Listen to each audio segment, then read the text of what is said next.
When a group of us women that lived in Portland who met together, we all did custom dressmaking, and we decided that we wanted to have an organization that promoted custom clothing. And we looked around, and I found an organization that was in Seattle that had started something like this. And so I drove to Seattle one day and went to a meeting and met all these women, and then came back and gave the Portland ladies a description of what they were doing. We emailed back and forth, and we decided that this was what we were looking for. They had grand ideas. They wanted a national organization. They wanted everyone to be juried so that anybody have a referral service, so that anybody that was called in and looked for a dressmaker was juried, and we'd be more than happy to recommend them.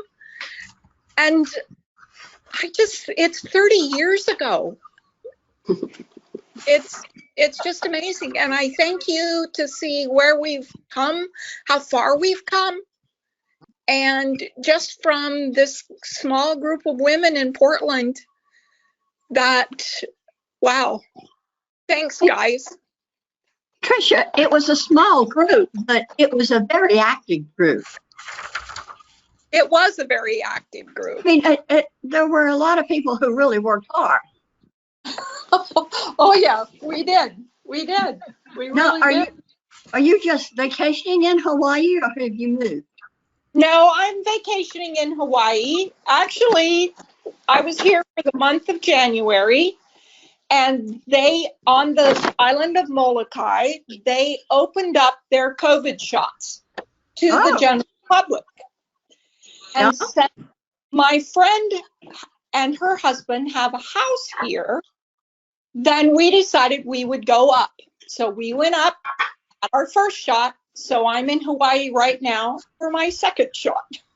That sounds good. Perfect. So yeah, that's You're going further than I am. To get this shot. Wow. Yeah. So it was just one of those things where it's like, why not? Let's just use mileage and come back. Okay, no, you don't have to go.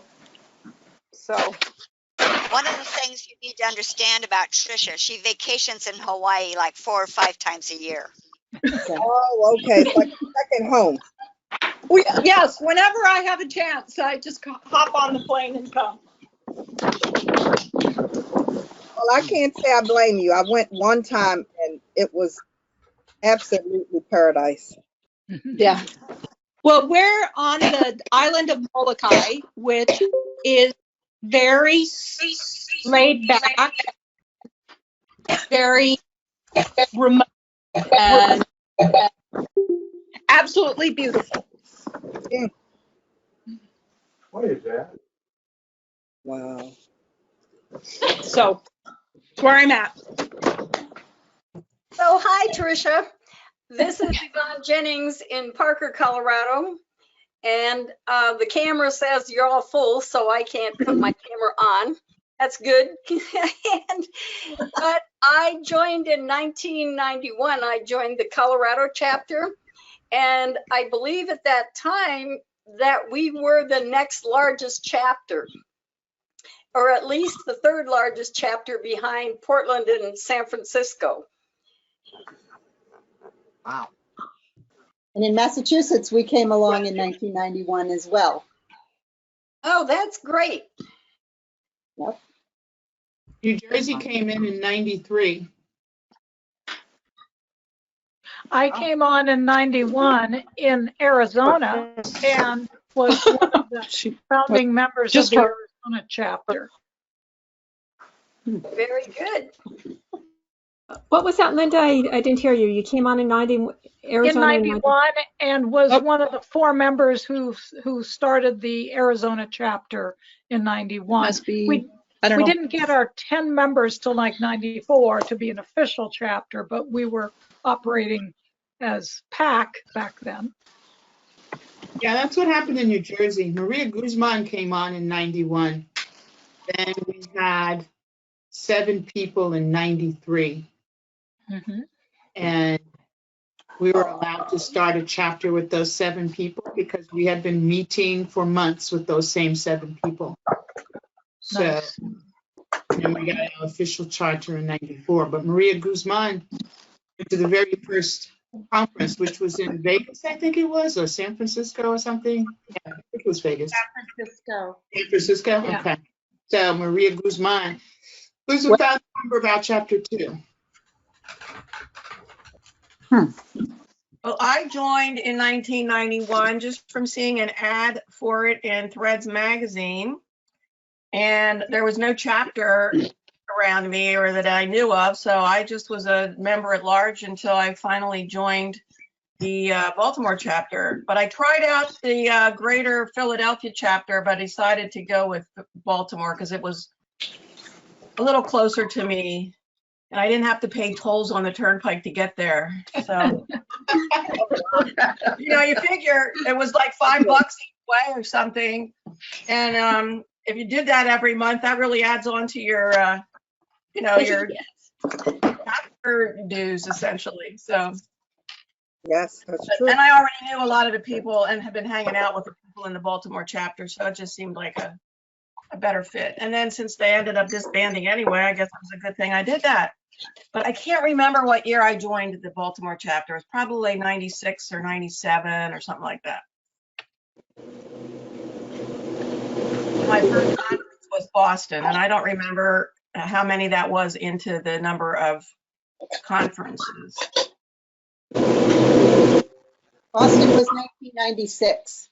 Uh-oh, Yeah. Boston was my first conference too. Ray and Sarah. So I guess that was that I joined after the Baltimore chapter, maybe a year or so later than that. Yeah, one of my kids got kicked out of his virtual class because I inadvertently turned on the blender when he was in class. Oh, Very bad. I had to write to the teacher and apologize that he had no mens rea. Gail, can you see who it is? I think it's D. No, it's not D. What am I doing? DEE. Is it my furnace? What do you hear? You can whoosh like whiz. That sounds like a blender or something. Yeah, it does. Or a serger. From me? It's my furnace, I'll bet. I don't think it's you, Patty, because your mic's on and we're not hearing it. Is it the wind here in Hawaii? Maybe. It's really, Oh, it could be. It could be because that's what it sounds like to me. it's really, That sounds like wind. Yeah. The other noise was louder. depends on who's speaking instead of the group. Patty's picture keeps coming up. Yeah, I think it's background noise from your room, Patty. It's my furnace, I think, which is, I'll move my, I'll turn it off. I don't know. You get to talk and or see if that be helps. warm. That is really weird. A furnace? The furnace is making too much noise. I'm gonna think we hear it. And we had an issue on another GoToMeeting call where it sounded like a sewing machine, but the person didn't have a sewing machine, so. Well, we could all take turns Sometimes muting those ourselves. microphones pick up weird things. When she cut off her furnace, I can still hear it. So it wasn't her. That's so funny. A furnace. You can hear it. Wow. It's funny. It's only It's noise. funny, I was I making, made the mistake of dancing behind my daughter when she was in class, which was awful. Very embarrassing. It's not the most embarrassing that's come across these screens, though. Oh, it's pretty embarrassing. yeah, I wasn't really properly clothed, and I was just dancing through the house. Oh, Not good. I was thinking Not about good. that Not was good. exactly what I was thinking about. The parents who my friend said parents come up with negligees or nothing at all, and they don't even remember that the kid is in school online. Yeah, it wasn't that bad, but it was a t-shirt. It was just, t-shirt and not quite shorts, not good. Wow. Oh my goodness. Well, it was nice to put on lipstick and makeup today, I tell you. Yeah. I put on makeup. I was like, yes. That's the thing. When you're wearing masks all the time, it's like it just Like, makeup just gets disgusting. I put it on for what reason? Every now and then I'll put something on my eyes, but for the most part I don't. So it was fun today. And I have a sparkly earring. I was excited. Very nice. Thank you. I was excited. Yeah, so I really love this top. It's the perfect go-to-meeting or Zoom top because it's very dressy and I can still wear it with comfortable pants. It doesn't matter what you have on below the waist. Exactly. Barney, did you make that before? Yes, I did. I saw that at conference, I think, that top. No? Yes, I wore it in the fashion show a couple of years ago. Yes, I remember. So pretty. Lace. That lace is beautiful. Yeah. Well, I have on my one shoulder challenge garment, but you can't see me, so sorry. Well, Lady Mackie, I'm wearing the challenge garment I won back in 2001. I believe it was the second Threads challenge. It was the buttons, Linda. Show us the buttons. The closure. Well, the closure. We will see if we can get them closer to the camera. They're blue mussels. Oh, I see them. Yes. Oh. Debbie, your latest entry is, Debbie, it is really nice. Well, thank you, T. I mean, I was thinking about putting that thing on, but it would have been too cold. Although I have one shoulder out, so I don't know what the difference is, but. It really looks like I could wear that, Debbie. Actually, I'm too short for it. I'm not tall enough. Oh, it's really beautiful. Really beautiful. Who's started on their challenge garment for this year already? Anybody? I've been thinking about it. I think I know what I'm partly going to do, sort of. It's a celebration thing I have a few ideas. for sewing people. Oh. Get that in record time.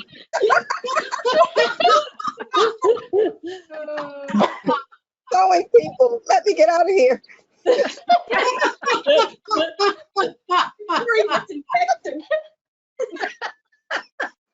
Oh my goodness. That was a quick exit. They got out of there. I had some questions about the taxable amount and the non-taxable amount and all that stuff. That was cute. Linda, can you tell us what the challenge was the year that you won? The challenge was to use a reversible fabric, to use both sides of the fabric, and to incorporate an unusual closure.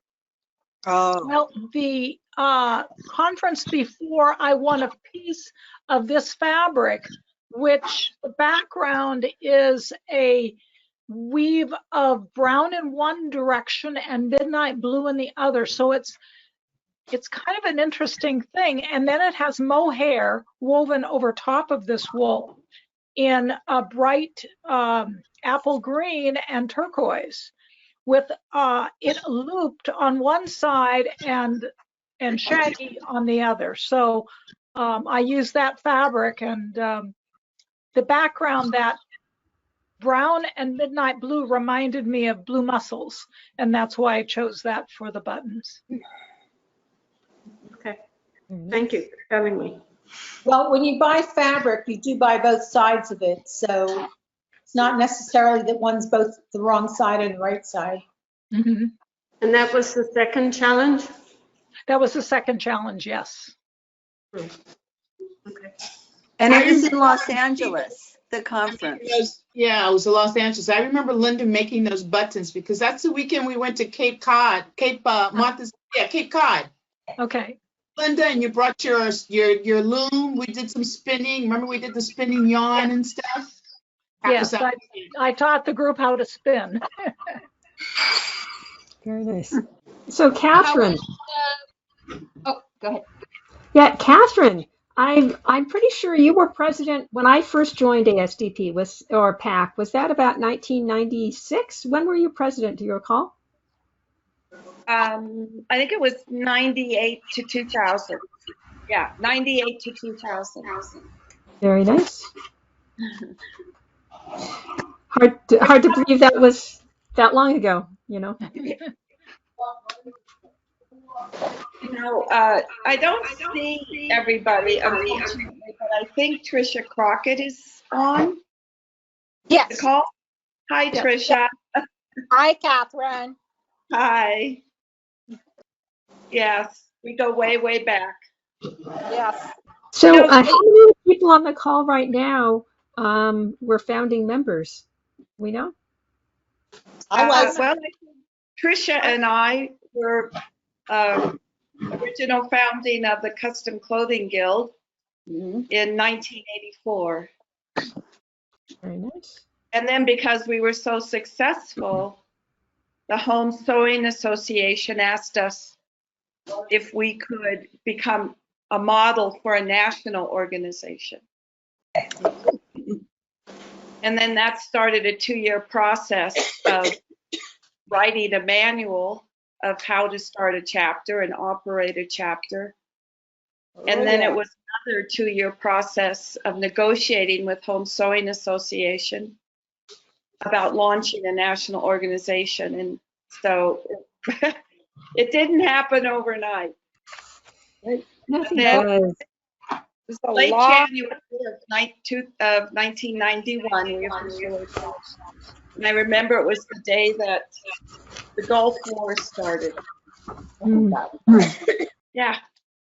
Yep. Well, I'm a charter member based on that. And I considered a charter member, joined in 1991. Yes. Yeah, that would be me too. I definitely wouldn't consider myself a founding member, but I'm a charter member. Yeah. Is that the year that the first year we went to San Francisco? No, we didn't go to that San was Francisco until 93 or 94. Yeah, 94. 94 was the first conference, yes. Where? It took that 94 was the first ASDP, PAC conference. Yeah. It took that long to generate enough juice behind the organization to have a national conference. And it was the San Francisco chapter that really pulled it together. Yes. Yeah, Fred Blaybon was very much involved in that. Oh, I remember her. Yes. Yeah. Yeah, she was good. Yeah, we had lofty goals of easily getting to 1,000 members within 5 years. The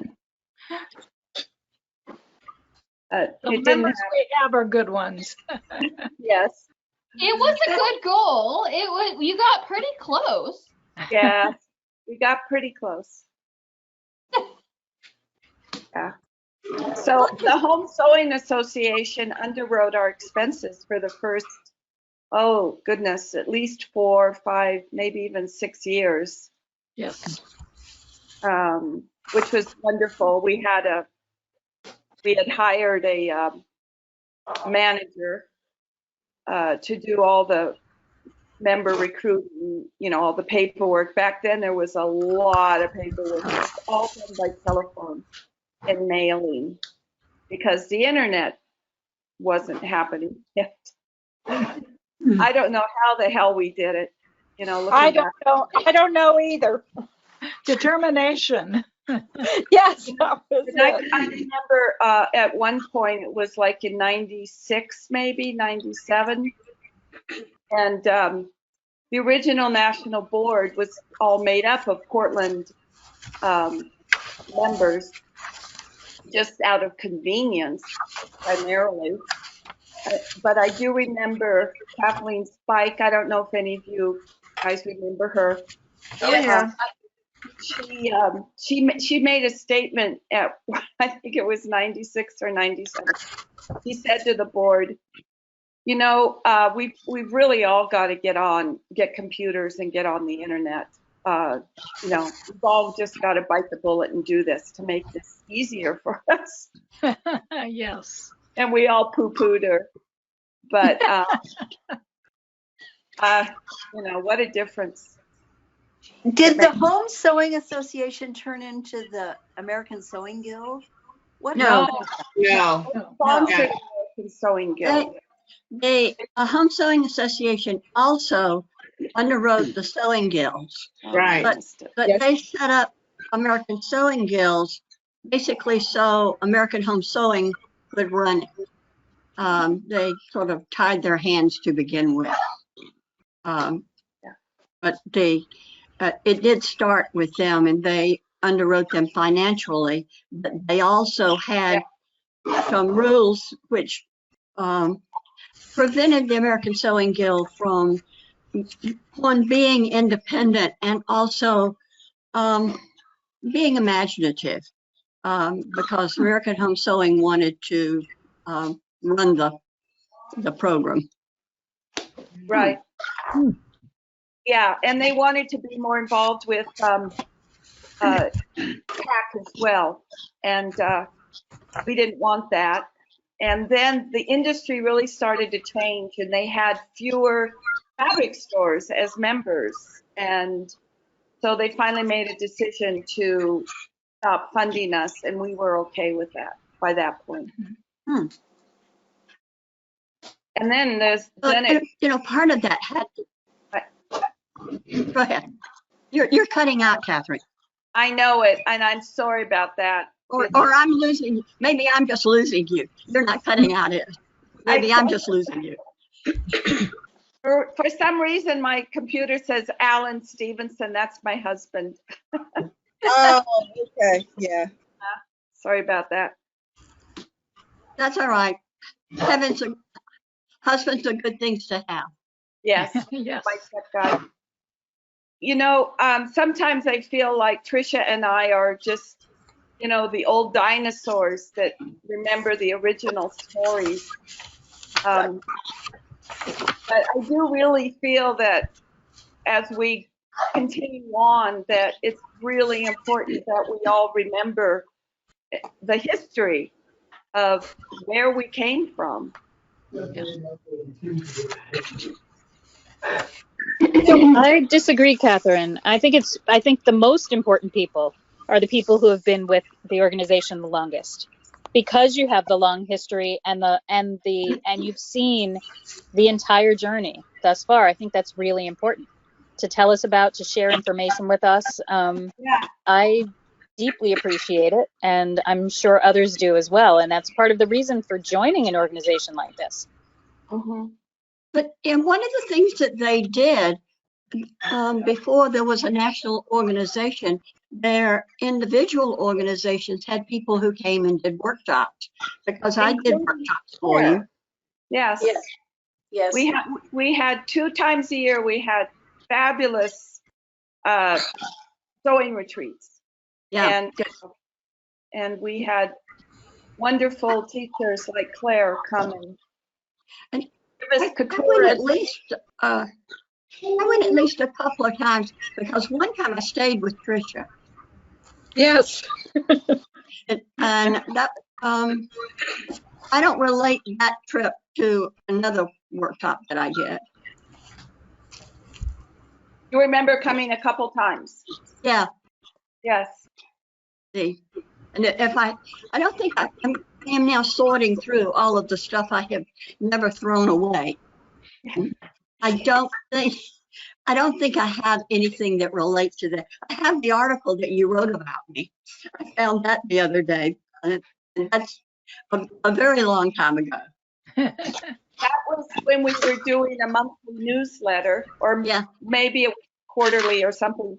And I got stuck with the job of writing a biography of new members every month. And I shouldn't say stuck, but I didn't consider myself a writer, but I did it. But it was a wonderful way to meet people. And I remember interviewing you, Claire, and interviewing Fred Blaybaum and Susan Calgi, I'm sure. Susan Calgi and I met at the first national board meeting in Las Vegas in 1992. And Kathleen Spike stuck us as roommates together without knowing each other. And it started a wonderful friendship, that led to her starting the Couture Sewing School. I see some of the past students, including Linda Hillman, from the days that I was teaching with her in Baltimore. I'll just toss in. Yeah. Susan's the one who taught me to do this. I did this in one of Susan's classes. Claire, the Colorado chapter had you one time. We really enjoyed it. Well, I had a wonderful time. I mean, it wasn't work. I mean, physically it was hard, but it was a lot of fun. Yeah. The passion for learning that we all had is what drove and grew this organization.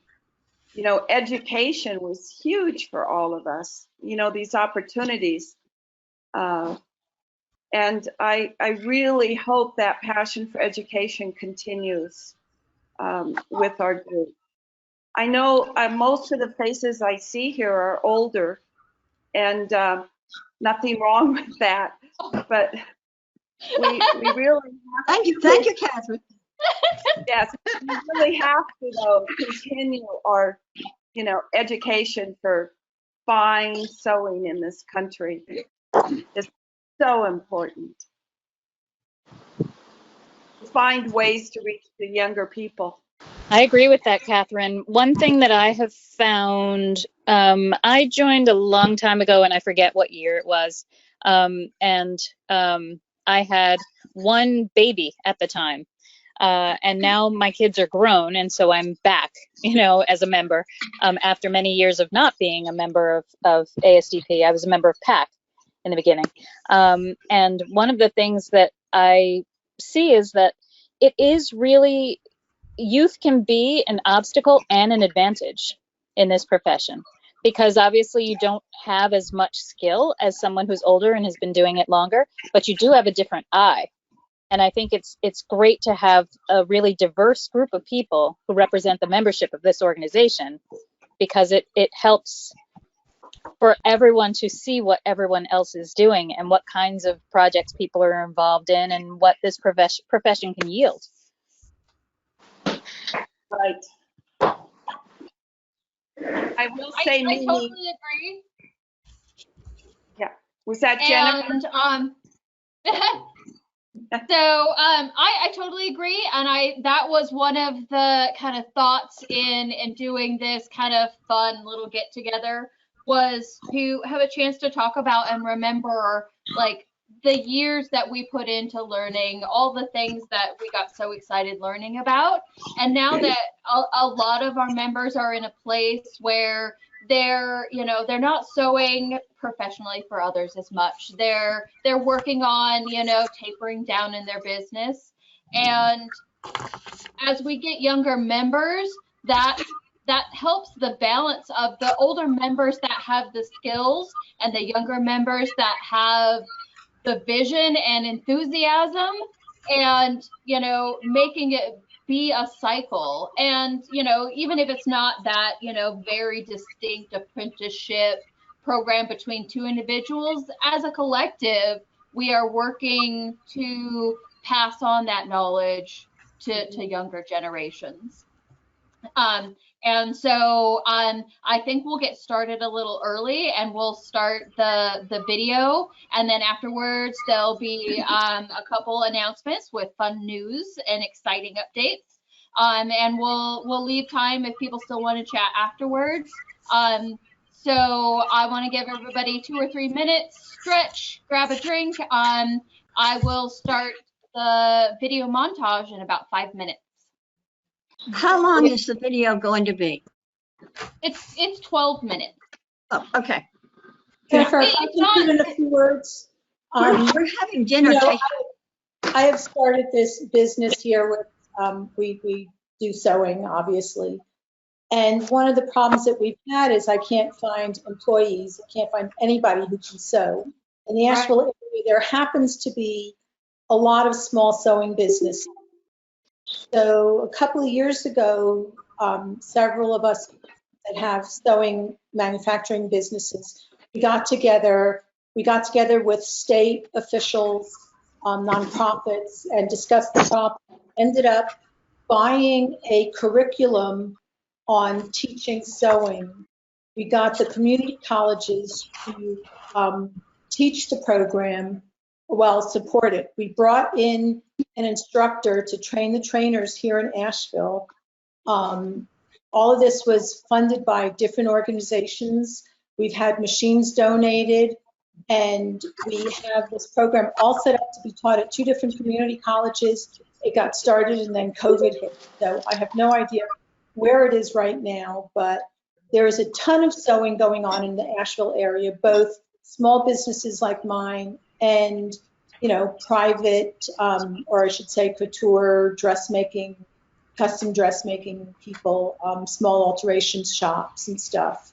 So we're trying to teach sewing, but who knows what's happening with COVID. Well, I think that's good news for for where you are, and COVID is not going to last forever. So I think that's very encouraging. There was a lot of interest in the program. A lot of people were signing up for it. And right now I just have no idea what's going on. Yeah, well, it will return. Judy, I think that's amazing to get the community colleges involved in it. I don't know, in Massachusetts, the community colleges are the sponsors of a lot of the firefighting classes and some of the nursing classes, and but the handcraft classes are not part of the community classes, and so they're kind of shuttled aside because somehow they're not important enough to be part of the community colleges here. So we end up with things like the North Bennett Street School, which has an international reputation, but you know, it's a private nonprofit. And but there is a lot of sewing. There is a lot of sewing that goes on here in the Asheville area, so it is a big issue. I might have to move to Nashville. Asheville, North Carolina. That's what. Oh, Asheville. Yeah, better than Nashville, unless you're into the music. I'll move anywhere where there's lots of sewing going on. Hey, come work for me. I'm hiring. I'm going to dodge off, you guys. It was really great to see everybody, and I hope that Boise happens in October, and I'll see you here. We hope to see you too, Erin. Hi. Yeah. Hello. Hi, Erin. Good seeing you. Hello. Bye-bye. Bye-bye. Bye. All right. Does anyone know when the decision's going to be made about whether the conference is going to happen or not? In a couple minutes, there will be an announcement, and you will know the answer to that. Thank you. Shortly after the video. Stay tuned and you'll find out. Yeah.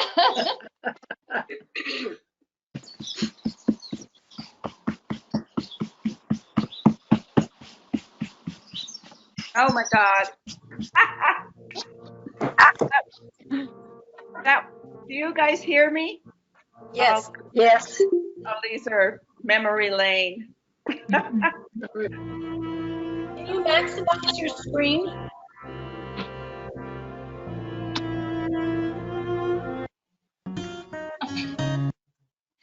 it doesn't like that I'm trying to run 4 things here. So just I a just minute, say- it'll pop into full screen. This was the first national board, all made up of Portland chapter members. This was the first national no, this was the first national board meeting in Las Vegas.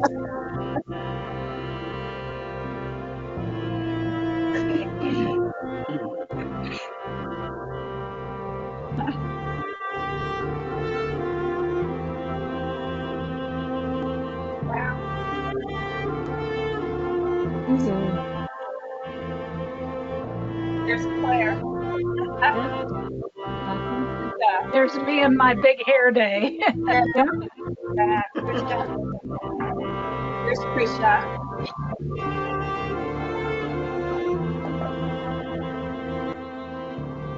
And there we are. Is the internet working here?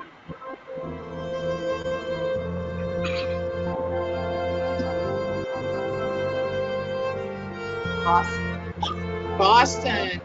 Boston. Only time I've been there.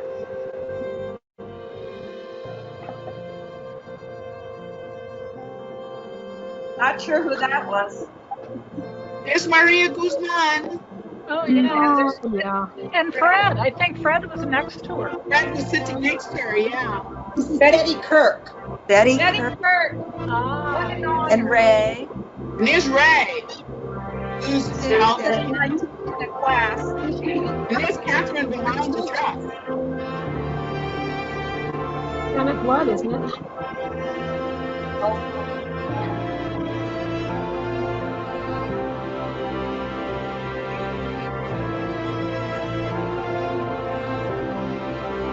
Catherine, you're in almost all these pictures. I guess so. Look, there's Krisha. And Sarah.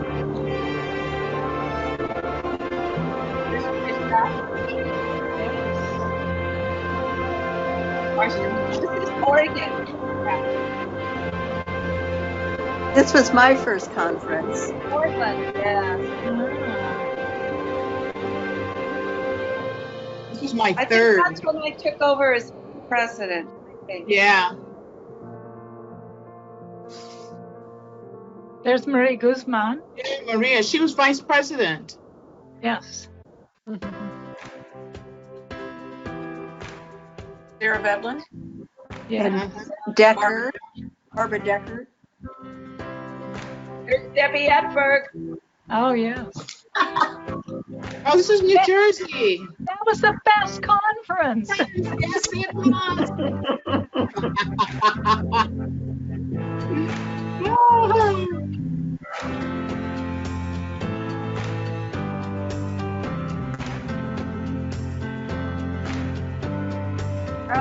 Linda, remember when we drove here? Yes. I think it's a 14-hour drive. Yeah. It's most everyone in my van. Wow. Abby Riva. Hello. President after. Let's see. That's it. Let's see. Nanny. This was a great conference. Yeah. Oh, this was the year I won the prize that I brought to give.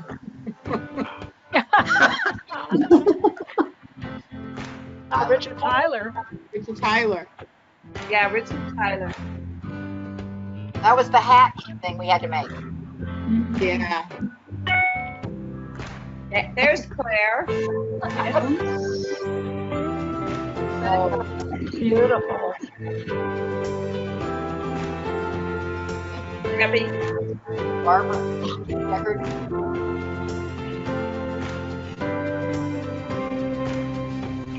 Oh shit, now I can't even get off of it.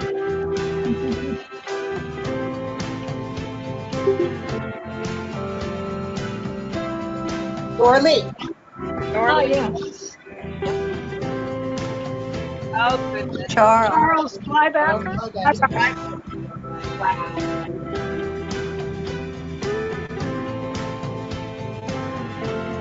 Evelyn Bash. Oh, yes. Claire. I've got And to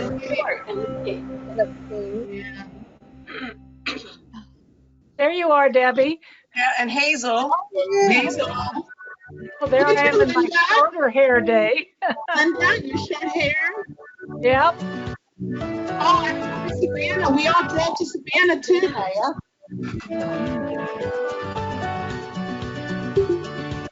Hazel. Hazel.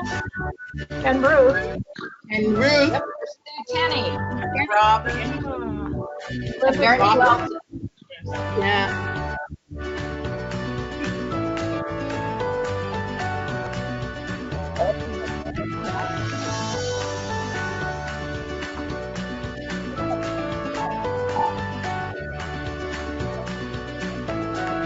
Joyce. Oh, yes, Joyce Murphy.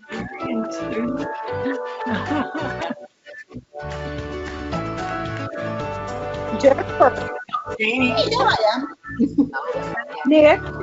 Oh, yes, Nick.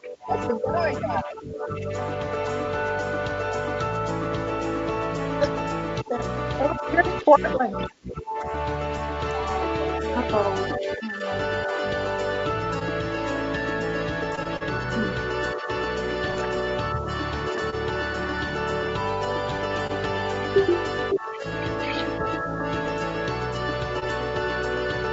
That middle dress was Lena's challenge win.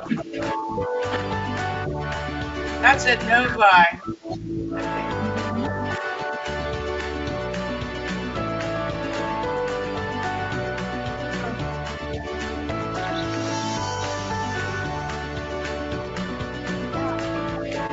Angela Wolf. Joyce Murphy. Murphy. Claire. Barbie. Yes, Barbie. Barbie, yeah. There's Monique. Debbie Bone Harris and Monique. Here's Aaron.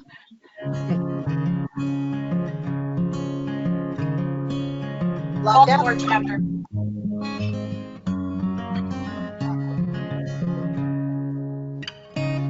Oh. Nashville. That's the Baltimore chapter again. Debbie Bone Harris. And Howie. Oh, there's Carol. Carol Lee and Brenda.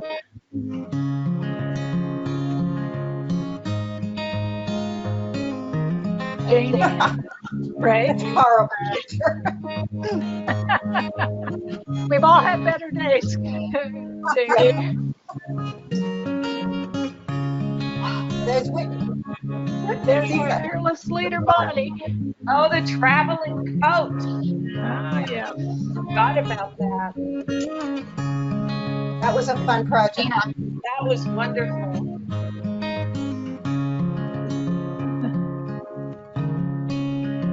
Debbie Bone Harris.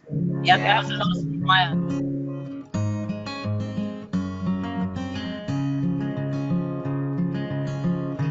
There's Donna and me. Oh, yes.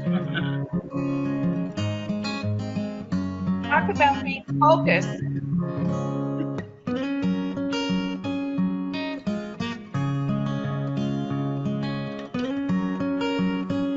This is in Orlando. Yeah? Yep, that's Kashmirette. What's her name? Kashmirette. What's her name? Jenny Rushmore. Oh, I was in this class. I was too. Bob hated. Good. We have more DVDs.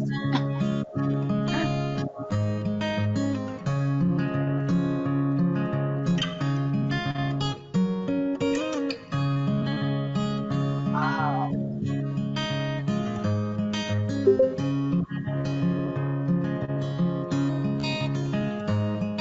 Karen.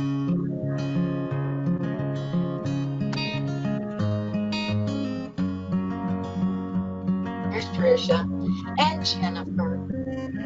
Isn't that Elizabeth Miles right there? I can't see. Oh, beautiful. I can't see the video anymore, so I'm leaving. Bye. Bye. Just a couple minutes. Just a couple minutes for announcements.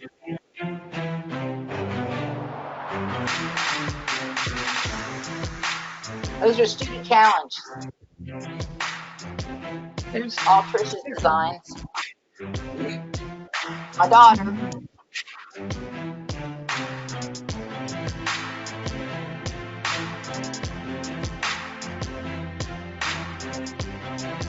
Oh, Madeline. I love that that reception. I thought that was so nicely done. Here I am. Speak of the devil.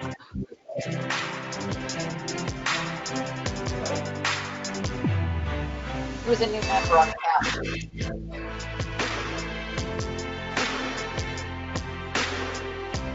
Who's Abby?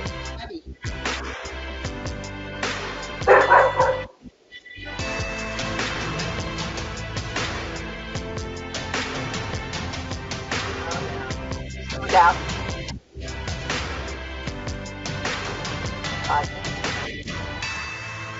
Student winner. Helen. Teresa and Helen. Yes.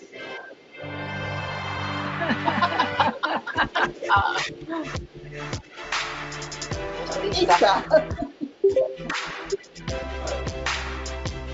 Sue.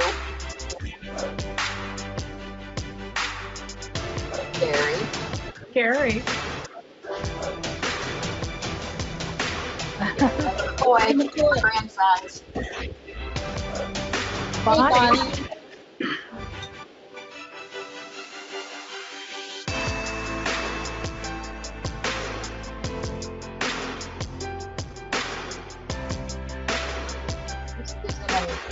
Sarah. I mean, Carol and Sarah. Hi, Karen. Elizabeth Smile. Yes. So serious. Barbie. Oh, Barbie. Michelle and Dave. Mm-hmm. That was a fun shoot. I have attended every conference since ASDP started and back in '94.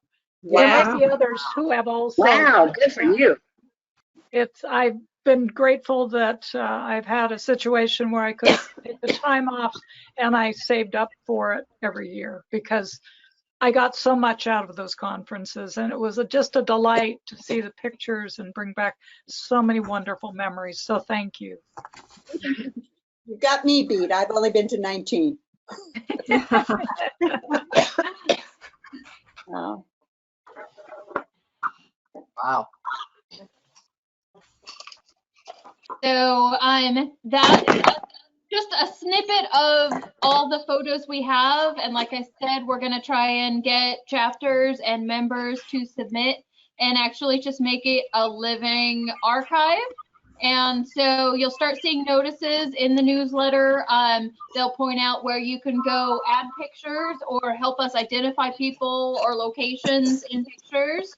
We want to kind of set out and have a full comprehensive list of all the past Threads challenge winners and conferences and teachers and all that fun stuff so that we have a working archive that people can go back through and browse at their leisure. And so we'll send a copy of that video out, but we'll also be working to make it even bigger. Great. Wonderful. Great. Yay. Wonderful.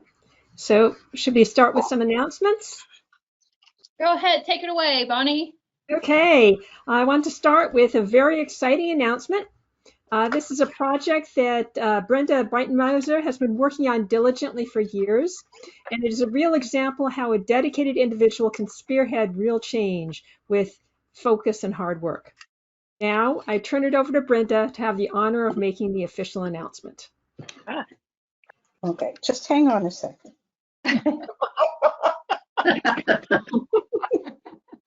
Can you see my sparkle here? Yes. Your name is covering it. Flags are flashing up here.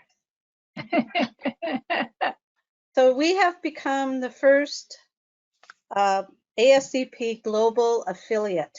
So Canada will now be having a website that is a reflection of the ASCP global website. But the only difference is that it will have on there information for Canadian members and businesses, and the focus will be on our Canadian membership. Our board has decided that we feel that in Canada we need to have a program called the Red Seal, and that is something that is really in need, as Judy Gross had mentioned earlier in the meeting, for training students and to be seamstresses, because there is no educational opportunities up here. And so that's going to be our main goal. And we're just looking forward to working together and sharing ideas and growing as a global association. Thank you. Wonderful. Congratulations. One of the things that went into this whole process is realizing that we can't be everything to everyone, and that people in different countries have different needs, and some of the things that make sense in the US don't make sense in Canada, won't make sense in another country. And so here, this is, Brenda and a whole team of people have worked tirelessly and have made this happen. But another thing is they haven't just made it happen for themselves, they have opened the door to have it happen for other people too. Just yesterday, in fact, I got an email from someone who was interested in starting an affiliate group in another country. And so with the whole process of setting up Canada, we had in the back of our minds, how can we make something that's scalable? So this is very exciting. So if you know people in other countries that haven't joined ASCP that was in US, so with the affiliate program, the affiliate country collects their own dues, and Global gets a little piece of them to help run the whole program, except the affiliates are then able to run their own programs in their own countries. And to pay our legal expenses and our website expenses and right. whatever else Things like overhead we have, right? Yep. So, I mean, I think this is a really exciting opportunity to make ASCP a more global organization and serve the needs of people in different places. So that's one exciting thing. Another thing is, another example, so that is something that will live far beyond what the people who started it did, not just making one affiliate. But that's something also the people who started PAC were hoping to create something greater than themselves. And that's something that, part of feeling good about what you do in your life is being able to do something that lasts longer than you do. And we have another project coming up, which is another opportunity to do things that extend beyond what exactly you do. And that is, we've just created a joint task force on apprenticeships. That is a joint program between ASDP and the MSDP program to come together to put together what an apprenticeship program would look like and come up with ways to make it happen. So that's something already Catherine has agreed to be on that task force from the MSDP side. And if you're interested in this task force, please let me know, because we will be putting that together soon. Andrea, are you interested? Okay. Very good. Also, the ongoing work of our board is to hear more from people and members and know what members need. So in that end, we've just instituted the new Dear ASDP board. So this is a place where on the website you can give us feedback, whether it's, things are great, or I have an idea, or there's a problem. Put in the information there, and we'll bring it up at a board meeting or get back to you depending upon what you need. If people don't have access to the website, know that there is that the ASDP has the phone number, and those messages get sent to me. And again, when their calls come in, I send them out to whoever can deal with them. So we're so excited to have you all here this evening, and I'm now going to pass this on to Susan to talk about conference. Yay, conference. Yay. We, as the board, we are very optimistic that this will happen in person in October.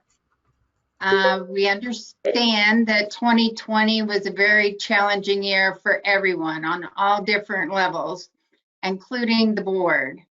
And our usual methods of predicting attendance are not going to work for us this year. So, as you all know, putting on conference, it requires a lot of advanced planning, including legal contracts with cancellation penalties.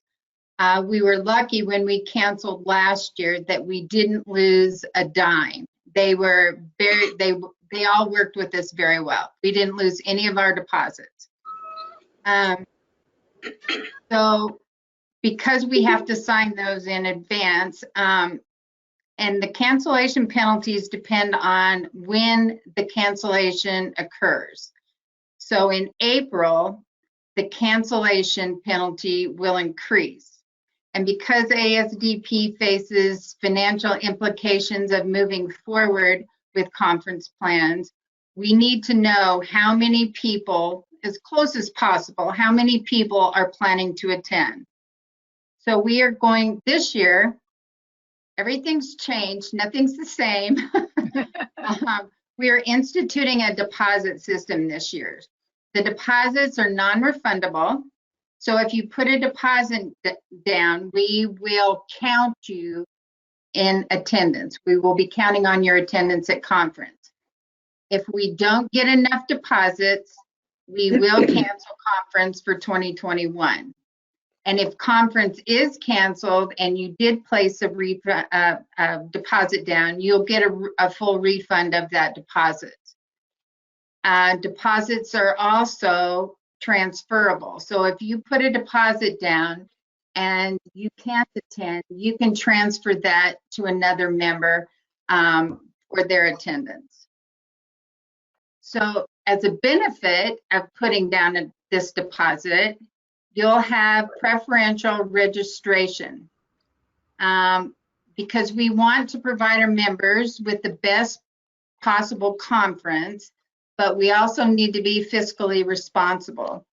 So in addition to making a call on whether conference will move forward or not, the number of deposits received will allow us to plan all the details as far as space for classes, the block of rooms that we need to have set aside for lodging, food and beverage, and other conference costs. And so the timelines, now all of this, everything I'm telling you right now, will be on our website like March 1st. We hope to have everything, the whole outline of what I'm telling you right now will be on the website March 1st. And at a minimum, a tentative schedule of the classes that will be presented. I know we do still have some contracts that are still coming in, so that's why I said a tentative schedule, but we realize none of you, well, even myself, I wouldn't put a deposit down unless I knew what I was buying. So we want to give you the best possible idea of what we'll be providing for y'all.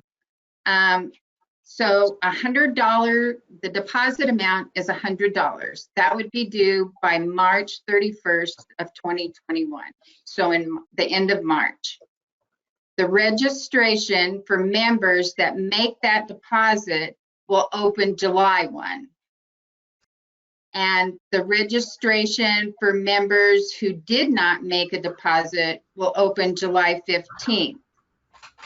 And then we're also opening this up to non-members. So a non-member that would make, if they make a deposit, their registration would also open up on July 15th. And then the registration for non-members who did not make a deposit would open August 1st. And then late registration, of course, would be September 1st. So all of this, Jennifer has said that we will have a landing page on our web page on our website. So you can view all this information, all the dates, all the logistics. But we need some way of knowing the best we can of how many people will actually be in attendance, or we may be forfeiting some deposits. So I would be happy to answer. Deposit. I'm sorry, what? I'm just saying, so make that deposit. Oh. I would just like everything will be laid out. We'll have it on the website March 1st. So, but the deposit would be $100, just so we have an idea. So I can contact the class facility, because we were kind of limited, and I couldn't change the facilities because they allowed us to move our deposits from 2020 to 2021.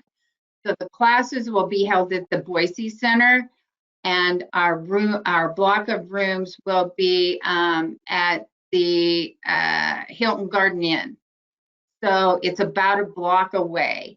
So I have deadlines that I have to meet. So this was a way, I think this was Bonnie's idea, so we could at least kind of have an idea of how many people would attend. I just like to say, I think this is a well thought out plan, because it's more likely it will be successful because of the way this is organized. And I think it's a very good plan. And I will be registering early. What are the dates of the conference again? I'm sorry? What are the dates of the conference again? Okay, core conference is October 29th through October 31st. Okay. Halloween. Halloween, I'm sorry. So Catherine, you had something to add? No, I am coming. Oh, excellent. Excellent. And my daughter last September moved from Portland, Oregon to Boise, Idaho. Oh, awesome. Oh, wow. Excellent. I have 2 reasons to come. Good. Wonderful. Great. Wonderful. Susan, do you know how many people you need to have coming before you don't have to cancel? We worked up some numbers, and I believe it was, what was it, Leyland? Was it 60? Again, what was the question? I missed it. What's the minimum number you need before you have to cancel? It's still, yeah, because we didn't want to raise the prices a whole lot, knowing that nobody has money. So it looks like we're looking at probably around 60 to 70, but that includes one day and people who just register only for the master classes. So we're trying to work with the pricing structure to give people more options depending on their needs and wants. Okay. And another thing, there's word that there's a group of people in Boise who are considering joining ASDP and want to come to a conference to see what it's about. And so we're hopeful that we're going to get a group of non-members registering also for Boise. Oh, great. That's great. Leyland, did you get my email? So Leyland, would you like to talk about Eye of the Needle? Sure. Gail, can you let me screen share? And then I can show everybody where we're looking. Well, while she's working on that, we have, so you've probably seen the announcements, or maybe you didn't. But we, thanks to the generosity of the charitable foundation, they reached out and said, hey, we want to do something since there's no conference. And we said, well, we've been kicking around this idea. What do you think about that? We now have some digital content that is exclusive to members. So, oh, there it is. So if you have not already checked out, so on our webpage, you have to log in because you have to be a member, which, by the way, here's our Dear ASDP board quick hot button there if you want. But under the resources, there is what's called Eye of the Needle. And so we've already had, since the beginning of the year, we've had 3 videos, once for January, February, and we released March early. So they're in kind of reverse order. So we started with Pat, and she had some great tips and tricks. Then Roxy Couture talks about how to make a cathedral length veil.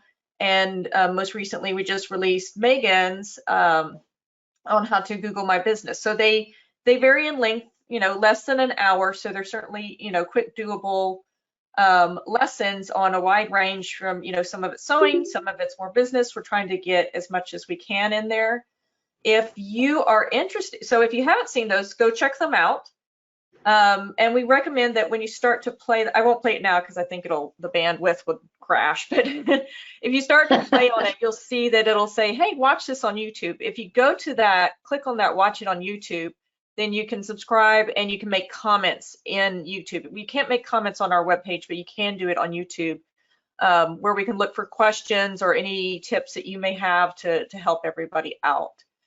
But in here, there's also a quick, how to watch it, little link there. And then we have some places where you can,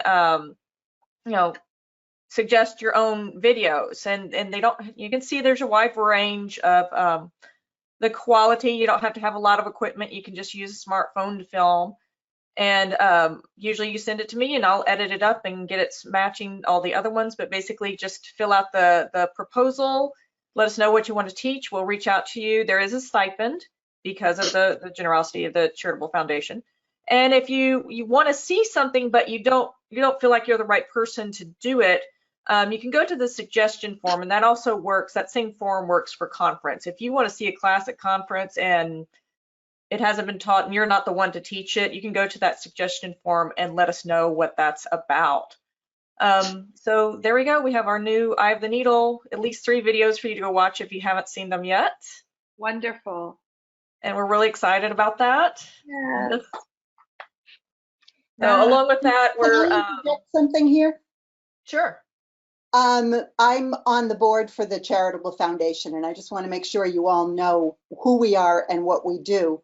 We're part of ASDP, but we are the educational charitable arm of the foundation, and we exist due to the generosity of contributions, mostly from members like you.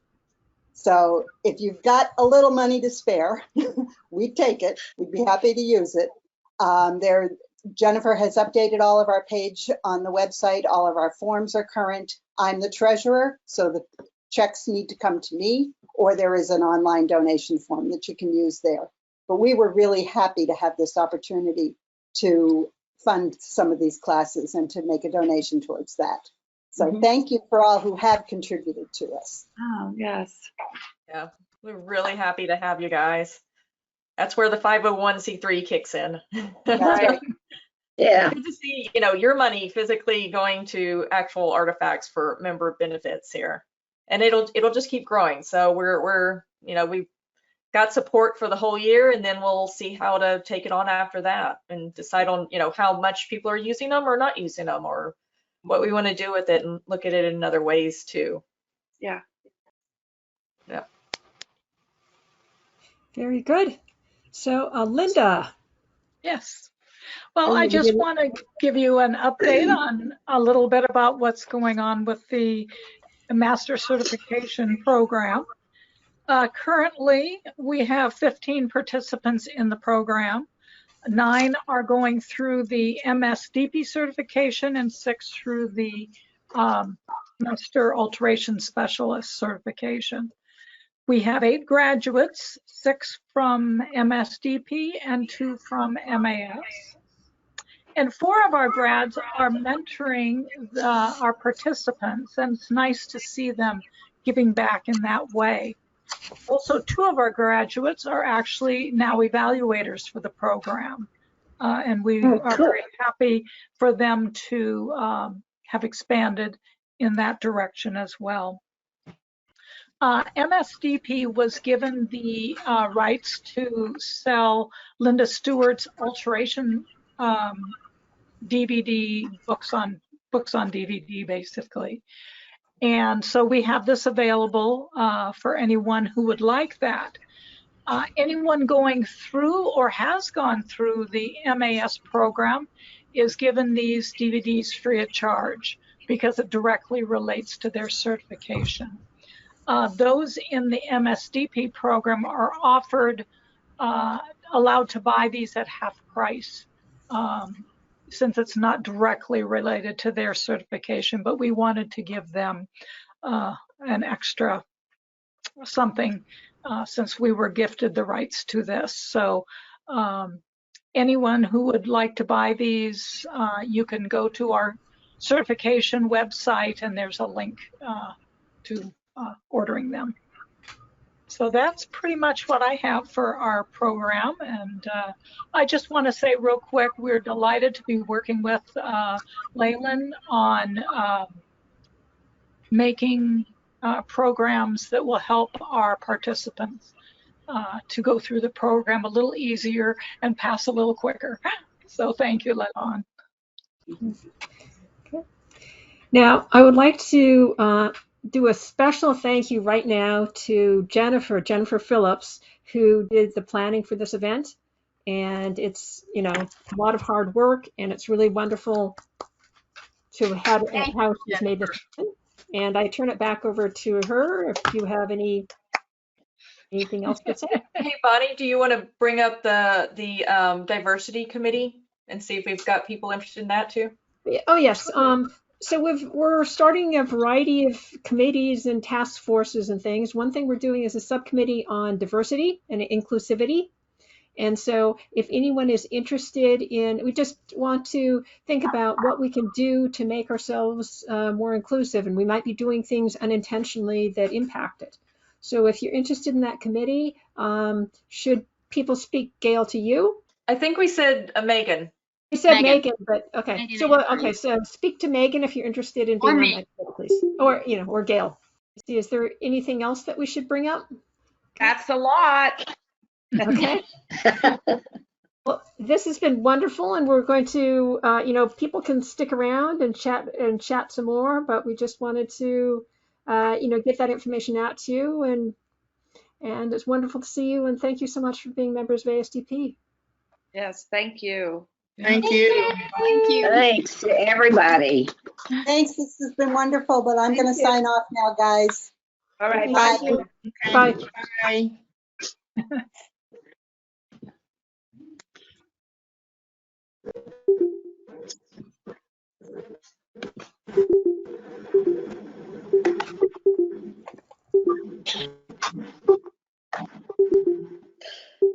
Yeah.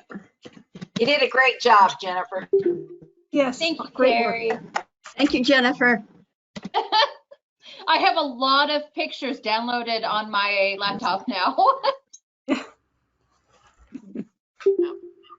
Congratulations, Brenda. Thank I think you. it's awesome. Absolutely awesome. Been waiting for this to happen. Yeah, many years in the working. Yep, but it's there. I'm really excited.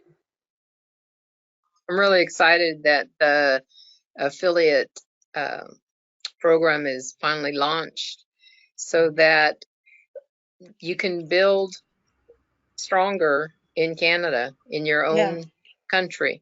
I think it's going to be a benefit to the association as a whole and to ASDP Canada. Yeah, I think so. Yes, and I think, as there are ASDP affiliates in other countries, it is an exciting opportunity for them to put on conferences and us to go to new places and explore what other people are doing. Yeah, and share ideas and resources and just knowledge, and I can only see benefits. So right. We have on our MSDP board a board member who originally is from Australia, and Jules Cole, some of you may know her. She's not been an ASDP member, but she's moving back to Australia, and I'm going to suggest this to her if she has any interest in starting a chapter in Australia. That's wonderful. I hear that there's a strong It's worth sewing community there. a conversation with her.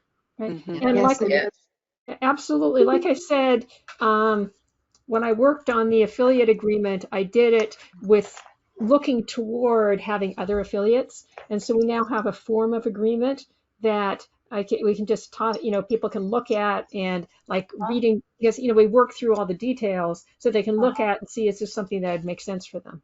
So Yes. Yeah. Wonderful. There's a lot of sewers in Australia. yeah, that's Yes. what I hear. Yeah, Susan Calgi teaches a lot of classes down there, so she would know a lot of people who might be interested. Oh yeah. Yeah. Claire has quite the following there too. Uh-huh. Yes, she does. Brenda, I have a question. What does this free up for you to do in Canada now? Well, we can have members all the way across Canada for sure. Mhm. And it just frees up the website so we can have Canadian information on there. And we're also looking towards becoming a red seal, which means that people would be tested and graded on their sewing skills and can work in alteration shops, in bridal shops, and that kind of thing, and get a fair wage. It's just like an apprenticeship program for becoming a plumber or electrician. Mhm. So this would excite people that have sewing schools already to join and have their students join, because they know that they would have something to follow through with afterwards. And I think education has got to be our focus, and to educate the younger people. Because if you look in the bridal shop industry, I mean, in Vancouver and stuff, they're all my age. They're doing alterations. What are they going to do in a few years when we retire? Exactly. There's nobody around because they don't learn it in school. They don't have the opportunity. There's not many night school courses, a lot of quilting courses and all that kind of thing, but there's nothing for people that want to make custom dresses or do alterations or. It was amazing that Judy Gross said that she has a hard time finding people to sew for her even. Yeah. In Canada, to immigrate to Canada, you have to show a need for your profession. And seamstresses are the highest on the list. Really? Really? Interesting. Because we don't train them here. And Or in the- also, it's interesting for the businesses because they can get cheap labor too, Yeah. which we want to change that too. Right. Teresa, I've been working for Judy. I live 45 minutes away from her shop. That's right. I thought it was just a part-time thing you worked for her when you It is. moved there initially, though. Next week is my last week. She Okay. just hired 2 new people. One gal's coming back and working with her. And so she produces a lot of inventory there with just a very few amount of people. But I'm having the best time on her machines. All those industrial machines. And just I've learned a lot, and it helps me when I come home. Of course, I've got industrial machines, but I have an industrial Bernina, which is an 850, so it's 40 years old. But I hit my heel and it doesn't cut. There's other things that the new industrial machines do that mine does not do. And I'm like, but it's great. I'll be going up Tuesday, Wednesday, Thursday of this next week. And then if she gets in a bind, she calls me and that's when I go up. And That's very neat. so it's been a really good experience for me. I'm hoping it was for her too. But so I'm hoping that she gets some new people in. Wow. I do have to mention, I taught family and consumer sciences for decades, and it's still alive and, well, not nearly as well as it used to be in New Jersey, but they're having a virtual competition. They have a spring and a fall conference every year, leadership conference for students, and they're doing it online again this spring. They did it in fall as well, and they've contacted us to judge for them. We had gone in, to the conference in person before, but now we're doing it online. So it's still happening in some schools, but we've had to fight for it forever. But education's like that; it's very trendy. And when they started doing more testing in math and English, they got rid of the vocational types of programs. So hopefully the pendulum will swing back again. Right. Well, and Hopefully- perhaps one of the, Well, you know, What I we- think it will. Before COVID hit, you know, I was doing the sewing with the kids, and every year I've had a minimum of 45 kids trying to sign up for Mhm. sewing after school. And this Wow. year, you know, I with the COVID on, my principal called me to tell me I was going for surgery, and the day before surgery, he called to tell me that he wanted me to know that he had put sewing in the budget, even though we were no longer in school, that he had put sewing in the budget. And as a Christmas present, he called me to tell me sewing is still in the budget. So if we ever go back, because I've had kids, and I've done this since 2009, and I've never had less than 45 kids. I've had enough kids that I started out with teaching them 2 days a week, that I have moved to 4 days, 4 afternoons a week, teaching them because the kids wanted to learn, and that's boys as well as girls. So, you know, I'm keeping my fingers crossed that this, you know, when COVID is all over and my money's still in the budget, that I get the classes back. But I don't know. I just, you know, you just have to keep pushing at it and see. And you know what? As long as the kids are interested, you can follow up, because I have a couple students who have now enrolled at FIT, even though I tried to tell them they don't do this stuff at FIT. You know, but I'm very proud of them because they're going into the school with much more than a lot of students. Maria Guzman and I taught a class at FIT, and no one knew how to use a sewing machine. They were all into drawing the pretty pictures and, you know, and all this. And Maria and I just looked at each other and said, oh, we've got 12 weeks of this. Yeah. You know? So I'm very proud of my kids who, you know, started with me back in 2009, and a couple of them decided to go to FIT just because of the sewing classes. Now, I don't know where they will carry it, but, you know, they started on the road there somewhere with a little bit more information and stuff. So, yeah. Yeah, at FIT, I found it mind-boggling that people would, you know, joke about home sewers, except then they had no clue how to put things together. Yeah, Right. exactly. Mm-hmm. You know, They had to hire us as their sample makers. Right. because I mean, at least when I was at FIT, there was only one class that you could place out of, and hardly anyone could place out of it, and that was basic sewing. Mm-hmm. Because I joke that taking the test felt a lot like taking a test to work in a sweatshop, because you had 2 hours to make a blouse that had really bizarre instructions. Like it had a zipper in the side seam. And so it was not just a test of your ability to sew, but your ability to read English. And so there were Asian kids who came who knew how to sew, but they didn't know English. So they made them take basic sewing to learn the terms, whereas the American kids didn't know how to sew. So, but they knew English. Yeah. Maybe. Ish. Yeah, a little bit at least. Yeah. Well, hopefully with all more people sewing this past year, there'll be some kind of a resurgence in, you know, people want to go further, making masks or whatever they were doing. So, yeah. I mean, I think there'll be a resurgence, but maybe also there'll be more respect for what we do, knowing that they have to do it as well, you know?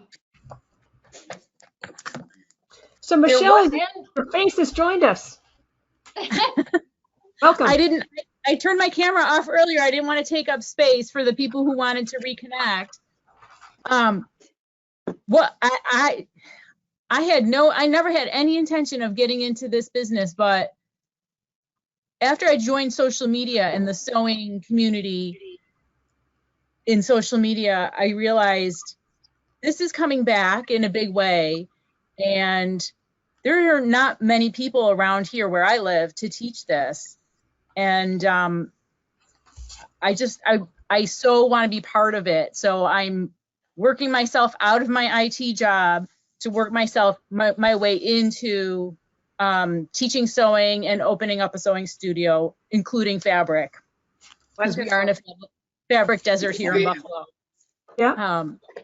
Yeah, so I'm so excited about this. So I've joined every group I can, including this one, and I feel like I've read some of your articles over the last 30 years. From some of your names are familiar to me, so I feel like I'm in the presence of greatness. It's really just I'm just so happy that I could be part of it.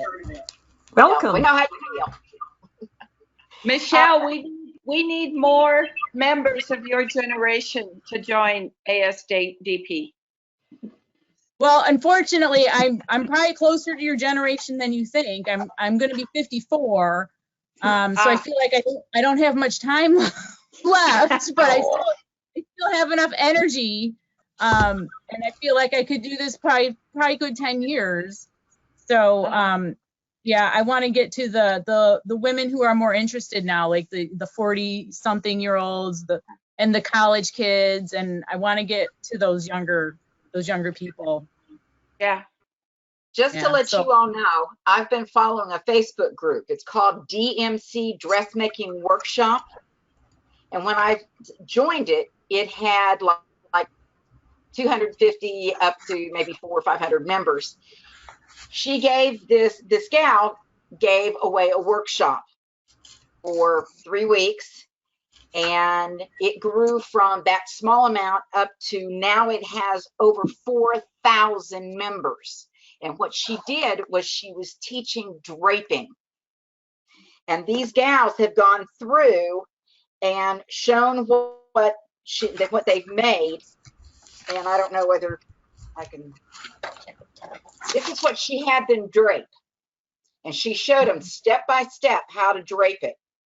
And these women are now who want to continue are spending $2,000 for a master class, which is a 6 weeks class. And you ought to look it up on Facebook. I taught draping for 17 years at a design college in Portland. I could easily do that for our I forget the name that we're calling it. For the eye of the needle? Yeah, for the eye of the needle. Yeah. Wonderful. I would love that. I just know that the market is out there for us to tap into this. Women who want to sew their own, but there's also women who want to do it as a business. And there were women in this group who had a business who had never draped, which is fine. You don't have to drape to do alterations, but it helps. Don't discount those guys. I've got 25% male in my classes. No, and there was a lot of men in this too. Mm-hmm. So it was very interesting to me that these people are coming back. So maybe, like you all say, the pendulum is swinging back the other way. Terry, can you look that again? Dressmaking workshop. What was before that? DCM Dressmaking Workshop. Okay, and it is I was trying to find her name. Oh, Nida, Neda, Niquie is the teacher. But you can go to, because they're keeping this open. And I just thought it was interesting. I've watched the first video and it was free. And I was like, well, okay, I know that. And I know that. And I didn't know it's going through it. But I haven't watched the rest of them. And she's offered it now to where you can buy it and keep it for $39. So there's a market out there. If one of you all want to get into this, there's women out there who want to learn, who want to do this. And I know ours is more the business aspect, but I think if we can find those that already have a business and they're doing this, we can encourage them to, learn the business. And hey, are they doing contracts? Hey, are they really charging enough for their work?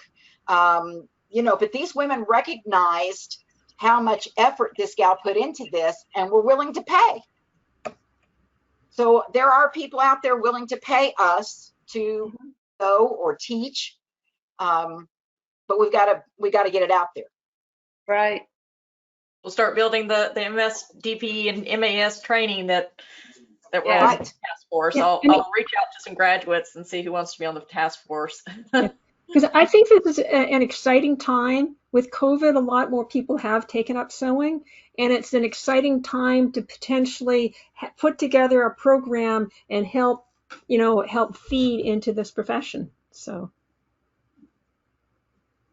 And a lot more people are starting to change their mindset about sustainability and environmental impact of clothing. And so making your own clothes goes a long way to, reaching that goal of. That's right. Absolutely. Yeah.